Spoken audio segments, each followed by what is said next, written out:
Good afternoon, everybody. Welcome to this is the last class of our winter semester.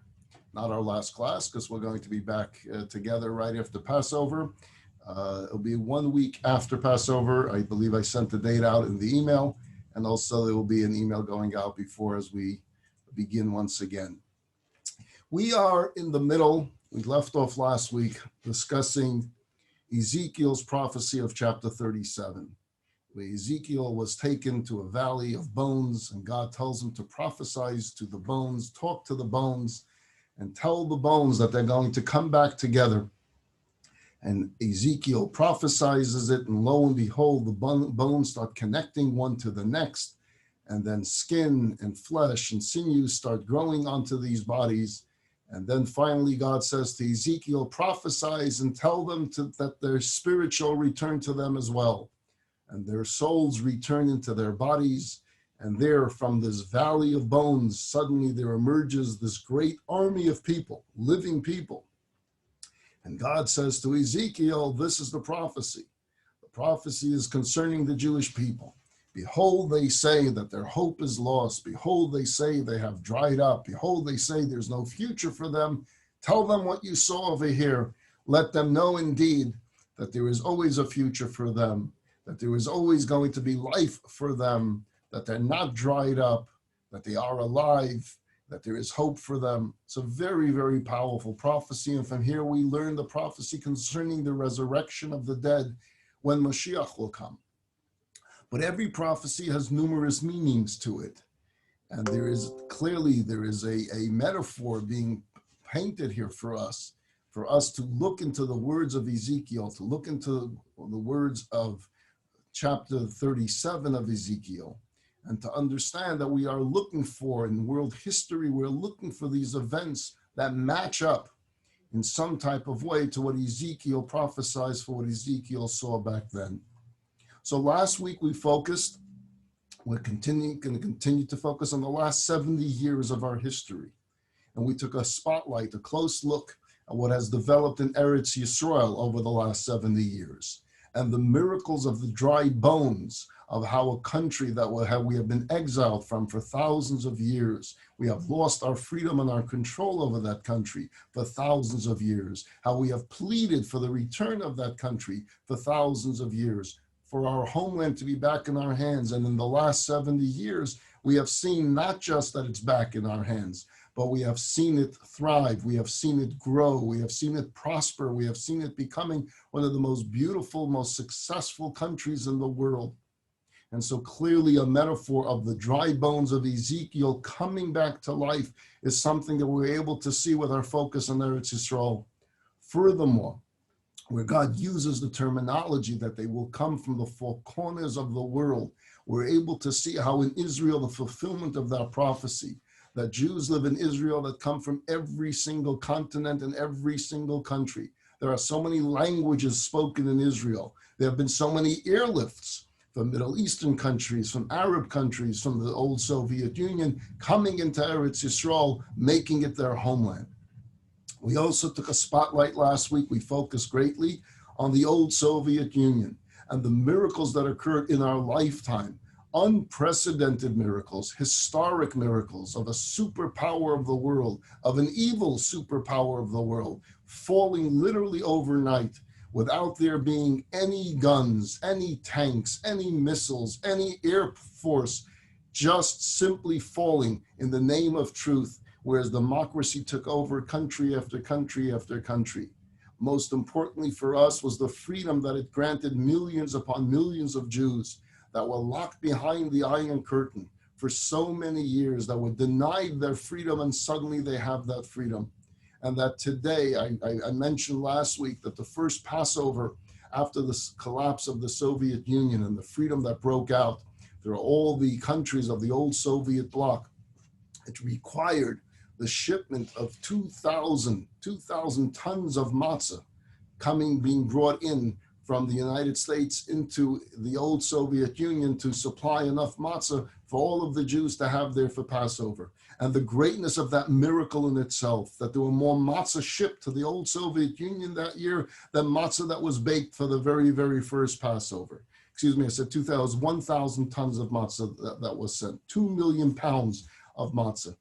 It was such a great amount that today there are matzah bakeries throughout the old Soviet Union, and you're buying some of that matzah when you go to Costco and you buy the shmura matzah. Some of it is from Israel, some of it is from Russia. They're now supplying us with matzah. That's how great the growth of the Jewish community took place in the old Soviet Union just in the last few decades.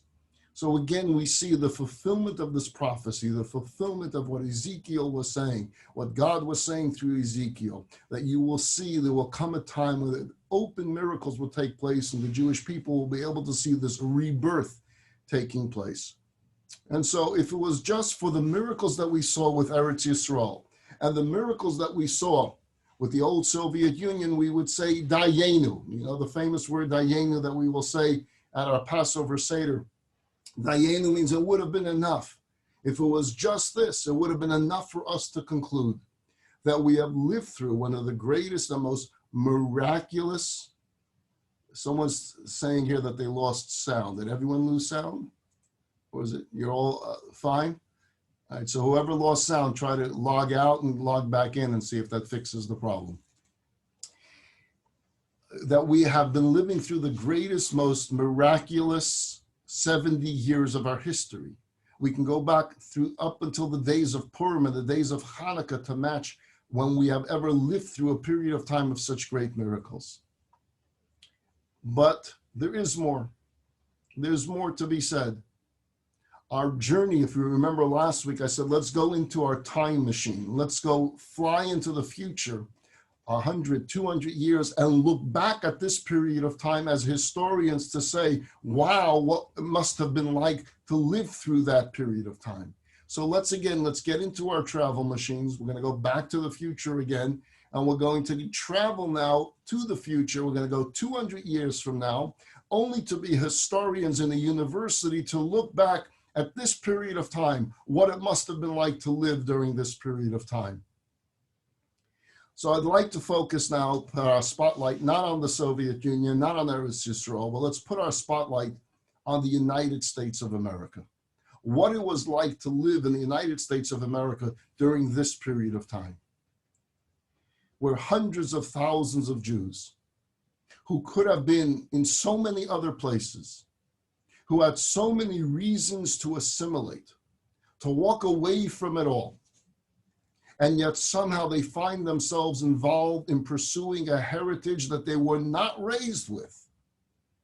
3,333 years after Sinai. They were always observant Jews. Since the very beginning of the Jewish people have been observant Jews. But this phenomena of not being raised with observance, not being raised with Torah, not being raised with Jewish traditions, and suddenly midlife taking it on, that's a new phenomena. That's not something we experience in such mass. There were individuals, but not in the hundreds of thousands, perhaps in the millions of Jews that have taken on mitzvot that they were not raised with.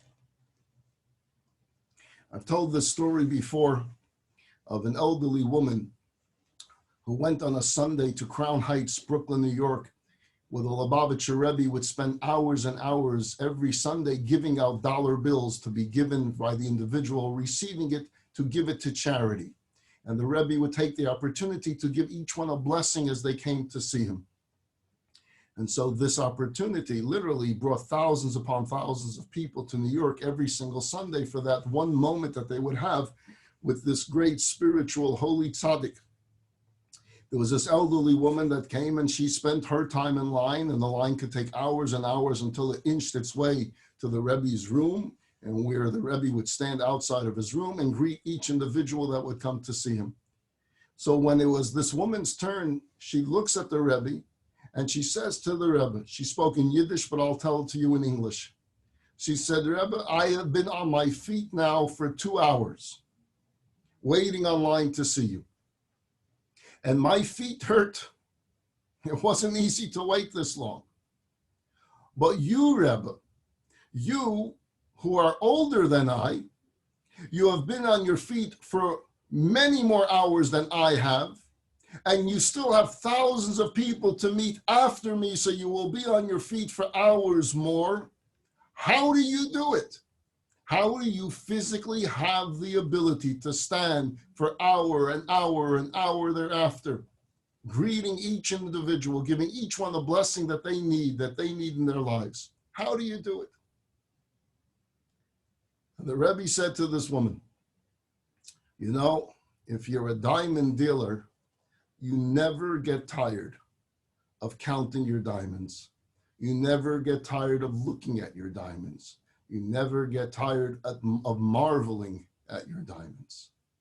When I see each individual, I see a diamond, and I never get tired when I'm looking at diamonds. You see, the uniqueness of the Lubavitcher Rebbe was that he didn't see the Jewish world of America with pessimistic eyes. He saw American Jewry as potentially the greatest fulfillment of Ezekiel's vision. Because he saw diamonds. He saw innocent Jews that were schlepped away from their roots, from their heritage, from their Torah, not by the tyranny of oppression, but by the magnetic draw of assimilation in the land of the free. You see, this newfound freedom that we had suddenly after thousands of years living in countries that didn't grant us that freedom, this newfound freedom led to a desire to be free from it all. So many dropped religious life. And many of your parents and grandparents perhaps were from those. They came from religious homes. Your bubbies and zaydies, or your great bubbies and zaydies, came from religious homes. But many dropped religious life when they came to this country, and they stopped practicing the ways of their parents, and they said goodbye to Shabbos and to kosher and to shul. And in the place of mitzvot and traditions, well, we made clubs. There were memberships, there were tea parties, there were sisterhoods. We created clubs, Jewish clubs, but we dropped the focus on Jewish observance. And an innocent generation of Jewish children grew up in the United States, denied their Jewish heritage, denied the very memories that their parents had of Yiddishkeit when they were growing up, denied the memories of a Bubby and Zaidi and their home filled with the rich sense of Jewish life, denied the memories of a Kiddush and of Challah and of a Shabbos table and of kosher and of a mezuzah and of tefillin.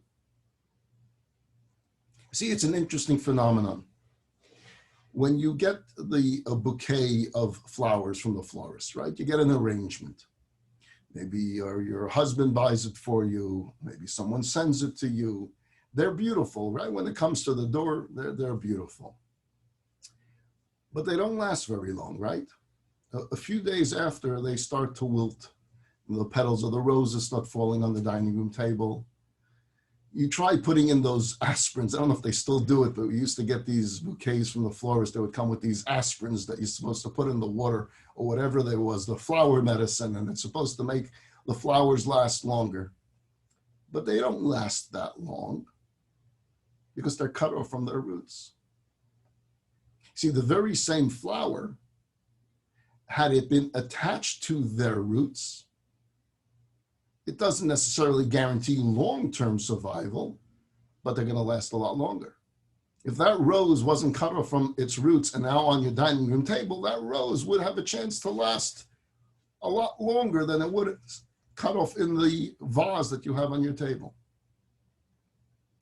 If one was to plant the golden poppy of California, and you would plant it in Brooklyn, and you would water them and you would fertilize them and do everything that Martha Stewart tells you to do, right? They would grow. They would last a little longer than the cut flowers on your dining room table, but they still won't last very long. Why? Because it's not its natural environment. So if you take the same seeds and you planted them in Southern California or in Hawaii, in its natural environment, they will grow, they will spread, they will flourish. Why am I talking to you about flowers and plants right now? Because Judaism in America looked like it was going down the path of the cut flower phenomenon. It had no roots. It was cut off from its past. It had no traditions to hold dear and sacred. You were a Jew perhaps for a day or two a year, Rosh Hashanah and Yom Kippur. This was the land of the free, and many of our parents and grandparents utilized the free to be free from it all. Free from the long, boring sermons that never seemed to end. Free from the pickled herring smell that they perhaps didn't appreciate. Free from the Hebrew school teachers that spoke little English. American Jewry was fast becoming a valley of dried bones. Assimilation was rampant. There was a famous Harvard study that came out decades ago. And this Harvard study predicted when the last Jew would pass away in America. They did a statistical study of how many years it's going to take for Judaism in America to come to an end. On top of that, we had cults and Maharishis and missionaries preying on Jewish souls. Every cult targeted the Jewish people, Hare Krishnas and all of them, because they knew the Jew would have that spark of spirituality, and that was the target. Intermarriage reached an all-time high of 52%. That's when you count all of the Jewish people, not just individual movements, because it was far higher in some of the more liberal movements within Judaism. Historians and statisticians will tell you that in order for any ethnic group to survive, you must have a minimal birth rate of 2.1 per family. That's the magic number to survive, 2.1. The American Jewish family was at 1.4.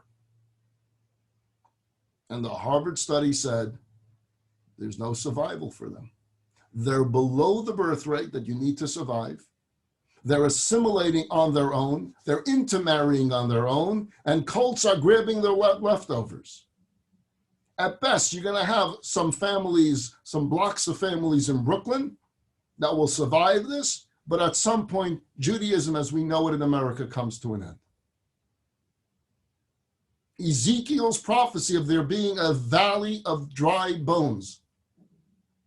You see, what the statisticians of the Harvard study knew, and they knew correctly, was without the pressure of shtetl life, without the anti-Semitism that forced Jews to stick together, without the central authority of the rabbi, without Jewish practice as part of day-to-day life, Judaism in America did not stand a chance.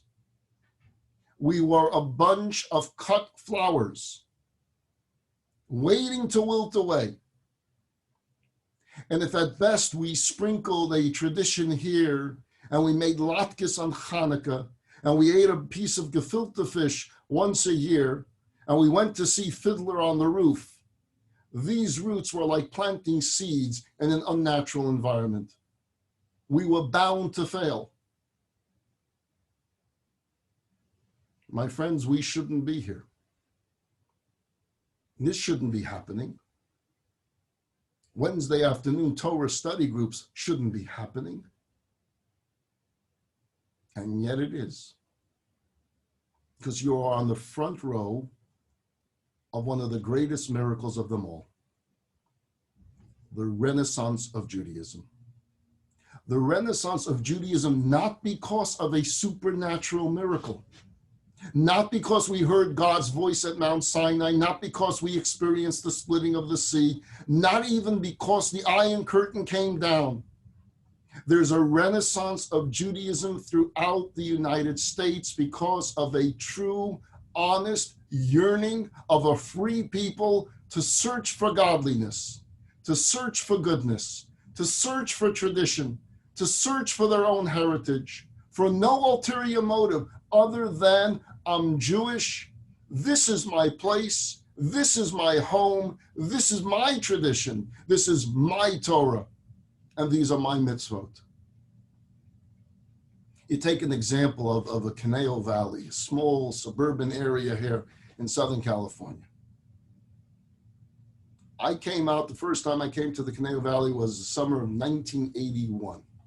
First time I drove from the valley to a place called Westlake Village. There was no Chabad house between Tarzana and Westlake Village at that time. And the next Chabad house after Westlake Village was Santa Barbara. Just a few decades later, you can't go 2 exits on the freeway without there being another Chabad center. The Conejo Valley boasts 9 Chabad centers, 9 Chabad centers in a place that nobody heard of back then. When I said Conejo Valley, no one knew what I was talking about. You said Westlake Village and the Jewry Hills, no one knew where they were. You would have to say it's 45 minutes north of Los Angeles. That's the only way to identify where we lived. 9 Chabad centers. A mikveh, a C-teen chapter, an adult education institute. Milestones that never entered our wildest dreams back in the 80s. Who would have ever thought there would be kosher pizza in the Jewry Hills? Turns out it's a few feet from the Chabad house, which has not done good for my waistline. But who would have dreamt kosher pizza in the Jewry Hills? And I'm just picking my area because that's where I live, but it's happening all over the country. City after city, neighborhood after neighborhood, thousands of Chabad centers. These young kids out of rabbinical school, they get ordained, they get married. Within a year, they're sent off to some community that they probably couldn't even spell the name of their city 6 months earlier. And within a year, they've built this synagogue in this desert terrain. I used, before COVID, I used to speak in many places. I would travel to many of these Chabad centers, and you see these magnificent facilities that these young schnooks that were in diapers when I was growing up, and they built it overnight. How? We started this discussion with the word of Moses calling us a stiff-necked people. And I said when Moses says that, he uses it at times in the negative. But those words, stiff-necked people, are also the positive. Because you have the chutzpah to build, the chutzpah to survive, the chutzpah to come back. And it's happening in every single part of the country. How is it that it has expanded to the point that the joke is no longer a joke? You know, it used to be comedians we would have at these Chabad galas, they would always say the same joke. They didn't know that the guy the year before said it. You know, there's no place in the world you can go without finding 2 things, Coca-Cola and Chabad. Now you got this WhatsApp, you know, you all probably saw it a few weeks ago when the thing landed on Mars, was taking its pictures from Mars and sending it down, and this cute picture had like, hey, look what it found, and it had a sign on a building, Chabad Center, a Chabad Center in Mars. It's not a joke anymore. Not that there's a Chabad Center on Mars, and I applied for the job. So far, I haven't heard back from them. But the idea is that you have more places where there are Chabad centers than you can get Coca-Cola. Because there is a countrywide thirst for true, authentic, non-dietetic Judaism that's rich in fat, the fat of Jewish tradition. Fat that's good for your heart, that's good for your soul, that's good for the world. You probably heard me tell you of this interview that I saw with a rabbi. His name was Aaron Cousins. And he spoke about growing up in Brooklyn, in Crown Heights, as a bacher before he was married. He went to yeshiva there. And there was a program that still goes on today, and it goes on in many parts of the country, but most famous in New York. It's called the Release Time Program. And the courts basically have made it legal, not just legal, but something that is incumbent upon the school districts to offer, that if parents would like to take their child out of public school for 1 hour a week for religious training, the schools have to cooperate with that. And so the public schools in New York allow for this release time for 1 hour a week for Jewish children, if their parents sign them up, to be taken out of class and to be given religious training off campus site. So 770, which is the name of the headquarters for Chabad in New York and the worldwide headquarters, set up this program of taking their rabbinical students and sending them out on a Wednesday afternoon to every public school in New York. Now you can imagine how many public schools there are in New York. It's one of the largest school districts in the world, perhaps. And to have each one covered for any Jewish student in these public schools that would like to be taken out for an hour was a major undertaking. Anyway, so this Aaron Cousins, when he was a yeshiva student, signed up for the program, and he was assigned a particular public school. And in one of the weeks of the year, it happened to be near his birthday. In the early days of Chabad, before Chabad became so big, the Rebbe would have a private audience with each of his Hasidim before their birthday. And once Chabad became too big, it was impossible to fit that into his schedule. So it would be more in groups, all those that were celebrating birthdays, let's say in the next month, and then it continuously changed as the organization got bigger. But back then he had a private audience with the Rebbe. And he says to the Rebbe that this year my birthday falls on Wednesday. And being that it's my birthday and it's a special day and it's a holy day, I want to immerse myself in learning on that day. So this coming Wednesday, I won't be going on my route to that public school to do the Wednesday hour for release time, because I'm going to be immersed in spiritual pursuit because it's a holy day of my birthday. The Rebbe looks at him and says, what are you talking about? You want spiritual pursuit on your birthday? Visit the public school. There's nothing more spiritual than that. You will accomplish more doing that than you will in all of your studies that you will immerse yourself in. Trust me.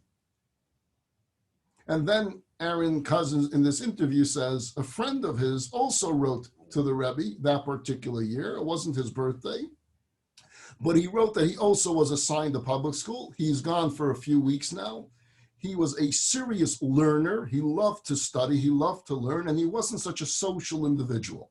So he writes this note to the Lubavitcher Rebbe, and he says, being that I'm not so gifted in social skills, and when I tell stories to the kids, I don't think that they're really listening to me. And others can tell a story better than I. And it's not really 1 hour, because the public school is an hour away from Crown Heights. So it's an hour to get there. It's an hour with the kids. It's an hour to get back. That's 3 hours. An hour to prepare. That's 4 hours. It's 4 hours that I'm taking off from my own studies. And being that I'm not that good at it, I prefer that someone else take my place. So he's asking permission of the Rebbe to opt out of the program. And the Rebbe's response, and please hear my words, and if you heard this once and you heard it twice, you can hear it again because it's so powerful. The Rebbe said, I want you to know that all the sages in heaven, all the sages of the Talmud that you want to study about, what they're doing on Wednesday afternoon in heaven, they stop what they're doing in heaven and they look down at you and your fellow students that are getting into subway trains, and you're taking some train or city bus or taxi and you're going to a public school, and you're taking these innocent children and you're saying one Torah verse with them, or you're making one blessing with them, or you say the Shema with them. And from heaven they look down and they're jealous that you have such an opportunity and they did not. They're jealous of you. To the point, the Rebbe said, that Moses himself stops what he's doing and he looks down at these children that are saying, Torah, Tziva, Lanu, Moshe, Morasha, Kehilas, Yaakov. They're saying one verse of the Bible. And Moses himself is jealous of you that you have that opportunity to say that verse with these children. You want to opt out now? That's the way the Lubavitcher Rebbe saw these children. That's what he believed, diamonds. And that's how he inspired so many of his followers to go out and change the world. He believed in you. He believed in every single Jew. He believed in your holiness, in your soul, in your potential. He wasn't buying the Harvard study because statistics don't understand the soul, he said. there was a yechidus, a private audience with a group of college students. These were college kids from Brooklyn College. And they arranged for this whole group that had questions about Judaism, questions about Hasidism, questions about what a Rebbe is. The Rebbe was very open with them and said, feel free to ask whatever's on your mind. Don't hold back. So one of the kids said, there's rumors out there that you, Rebbe, can do miracles. Is it true? Can you do miracles? So the Rebbe didn't answer the question directly. What the Rebbe said was as follows. Miracles are overrated. It's not such a big deal. Because everything in the physical world is really controlled by things in the spiritual world. And once you know how to get into that spiritual world, and you know how to push some buttons in the spiritual world, it changes things in the physical world, which you call a miracle, but it's not a big deal. But I'll tell you what a big deal is. A big deal is free choice. The free choice of a human being, that's a real big deal. And influencing someone and inspiring someone to make a choice on their own, that's far more powerful and far more complex than any miracle that you may be thinking in your question. And so, I'm going to ask you this question, the Rebbe says to this college student. Would you put on tefillin today? Because if you answer me yes, we will have performed right here and now something far greater than any miracle. Because you will have exercised your free choice to do something that God asked you to do. That was our Rebbe. That is our Rebbe.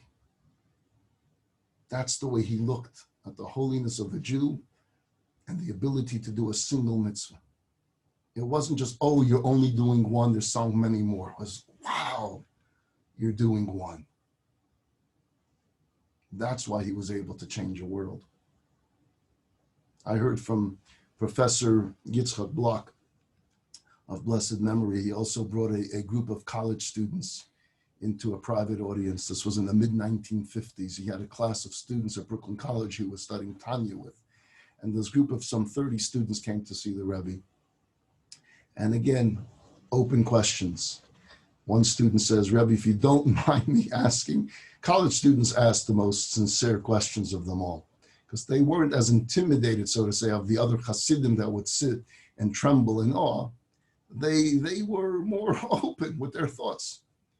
So they come in, and the Rebbe's office, if you were in there, was very, very simplistic. I mean, you can go there today, you can see the Rebbe's room, very, very simple, very, very plain. People are shocked when they walk in there that this was the Rebbe's office. So the student says, Rebbe, if you don't mind me asking, what do you do all day in this office? And obviously no computers, because no one of us had computers in the 1950s. But this is it. This is where the Lubavitcher Rebbe spends his entire day. What do you do here all day? And the Rebbe smiled. He loved these questions. And he said, you see the light switch on the wall? Turn around and see it. That light switch is connected by electrical currents, by a wire that's connected all the way to downtown Brooklyn. And there's this big generator, and the generators are connected by electrical wires, and it goes all the way to Niagara Falls. At Niagara Falls, the falls are churning these wheels that are producing this electrical current, and this tremendous energy goes through these wires.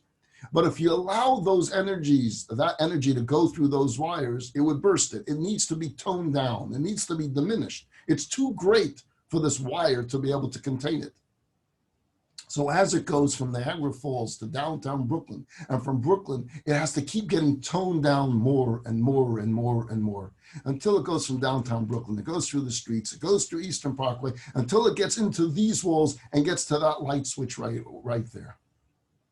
So you have all this energy that's right there in that light switch. It's right there at your fingertips.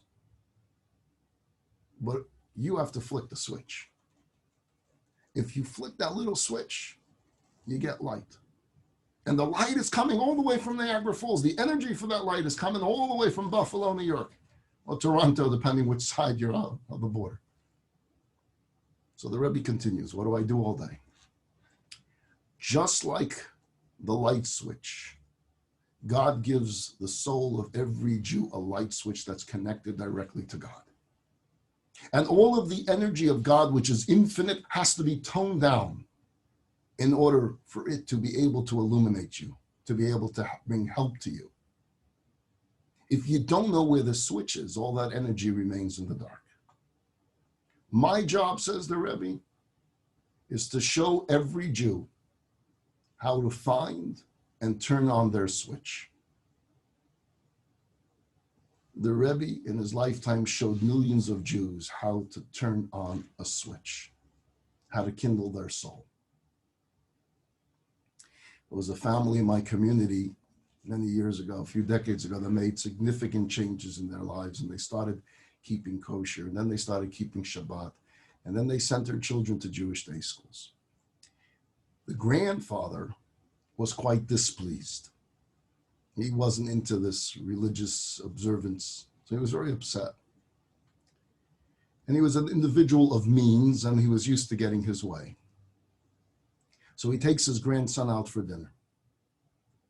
And he starts saying, this going to a Jewish day school, it's not for our family. You belong in the finest of secular schools.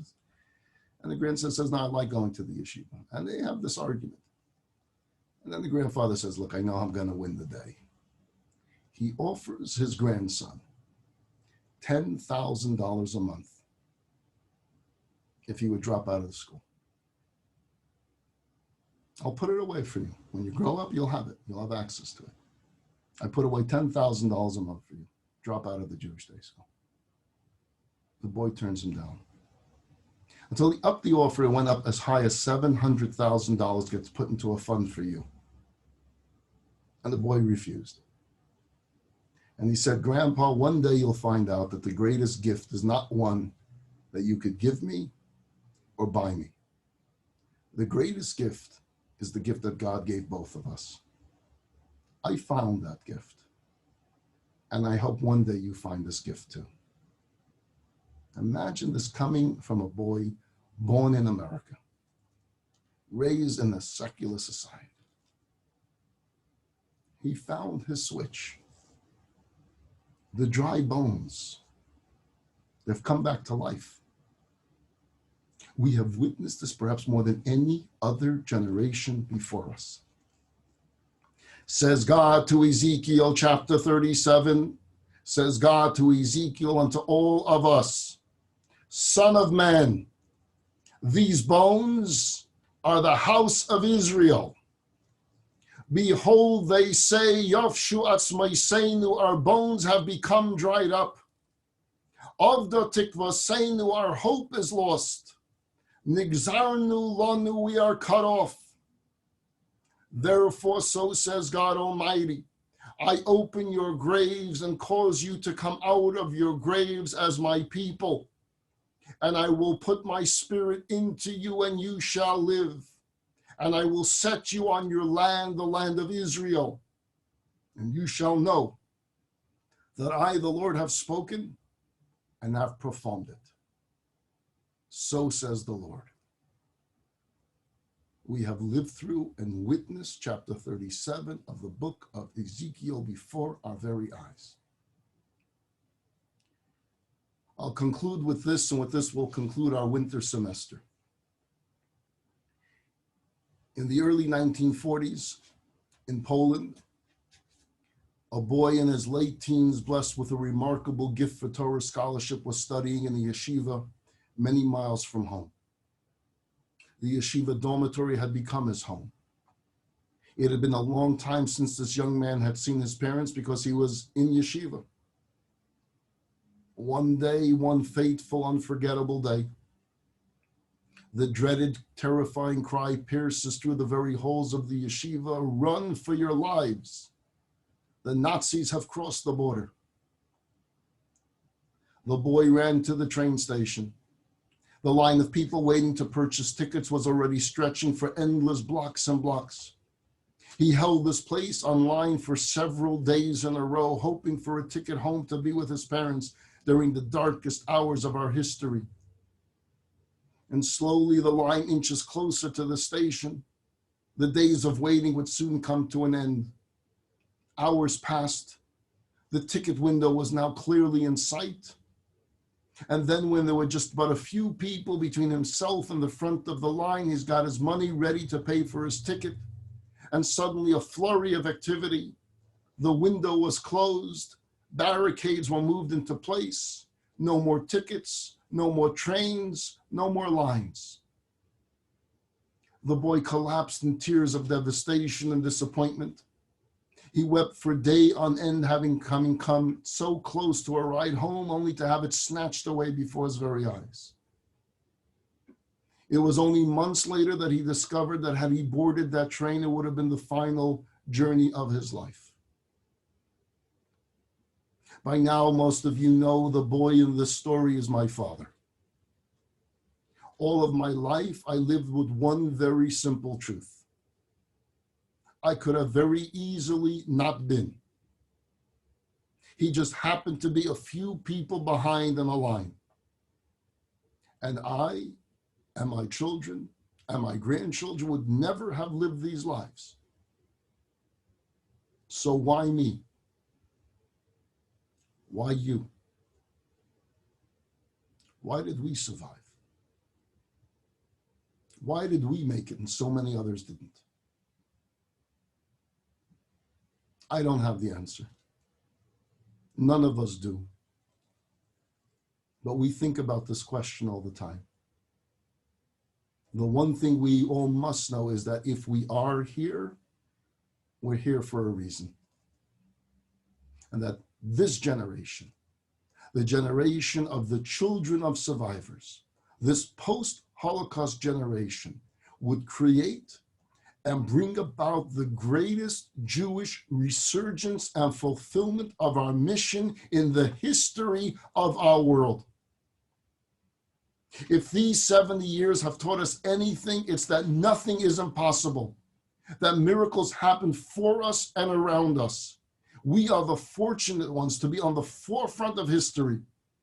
We have watched up close the dry bones coming back to life, stronger and prouder and bolder than ever before. Yes, we are called Am Kishei Oref. We are a stiff-necked people. We are stubborn to survive. We can be defeated by the Babylonians and have the chutzpah to come back and rebuild. We can be defeated by the Romans and somehow have the chutzpah to survive in a new exile condition, not as Romans, but as Jews. We lost our holy temple, so we built thousands, hundreds of thousands of miniature holy temples in synagogues all over the world. Chutzpah. How dare you, the nations asked in astonishment. Who do you think you are to survive? And instead of responding or instead of being intimidated, we built 10 more. And we built mikvahs and we built cheders because we had the chutzpah to do it. When you look at Masada, we can debate if they were right or wrong for committing suicide. But you must acknowledge the chutzpah involved in their survival, even for the short period of time that they remained on the mountaintop fortress. You go there today and you can see the shul was here, the mikveh was here. Army, we need an army. Education, yes, we need that. Miracles, yes, it happens for us. We also needed doses and doses of chutzpah. And that story is repeated over and over. You pick any generation, you pick any region, and we survive because we had that chutzpah. Yeah, the Holocaust is from the darkest, most troubling times of our history. And we still today, we remember, nor will we ever make peace with it. We will never understand it, and we will never forgive those responsible for it. And we'll never stop questioning God with the most painful and powerful of all philosophical questions that religion can ever cope with. Where were you, God? But at the same time, you cannot overlook that the world witnessed with its eyes in this new age of television, so that everyone can see it, the greatest demonstration of chutzpah to survive that the world has ever seen. Just 5 years after reaching that lowest ebb, being treated as less than human, coming out of Auschwitz. And in many ways, I use the term to refer to all of the Jewish generation. We are all survivors, whether physically, mentally, emotionally, or spiritually. All the Jewish people walked out of Auschwitz as mere flesh and bones. We were defeated. We were distraught. We were demoralized. We had no will to go on. We had no why to go on, no how to go on. And yet just 5 years later, Israel is reborn. New spirit, new life, new vision, new hope. The world saw this chutzpah. They saw the miracles. They saw the hand of God. And they saw the desire within the soul of the Jew to survive. Mark Twain thought he had material to write about the Jewish people in the 1800s. What is the secret of their immortality? Could you imagine if Mark Twain lived through the 40s? Could you imagine the material he would have to ask that question? How did they survive this again? Chutzpah. The Rebbe taught us positive chutzpah, not to be intimidated by our environments, to be all that you can be in the army, in his army, in the army of God. So yes, the verse in Deuteronomy was not so complimentary of the Jewish people as it related to us being stiff-necked. But that very same characteristic was going to be needed to survive throughout history and to keep us going until this very day. My dear friends, it has been an honor and a pleasure to be with you every Wednesday afternoon during our winter semester, for those who are with me in the fall semester, the summer semester, the spring semester. Ever since COVID began, we have been getting together every Wednesday afternoon on our Zooms and on Facebooks and on YouTubes. And we've been studying together and journeying together. And it truly has been a pleasure. We'll continue doing this right after Pesach, right after Passover. We'll get back together and just continue making our way through Deuteronomy and studying more about ourselves, about who we are as a Jewish people, who we are as a chosen people. I want to wish all of you a very happy and kosher Passover. On that note, please listen to this. If there's anyone listening to me either live or on tape, that has needs for Passover, that doesn't have the means to put a Passover Seder on their table, please get in touch with me. It will remain confidential, and I'll see to it indeed that there's Passover food in your home for Pesach. Every Jew should celebrate the Passover Seder. No one should be without it. So whether it's just bad times, whether it's COVID related, whatever it may be, don't be bashful. Email me, call me, text me. I will see to it that it's taken care of.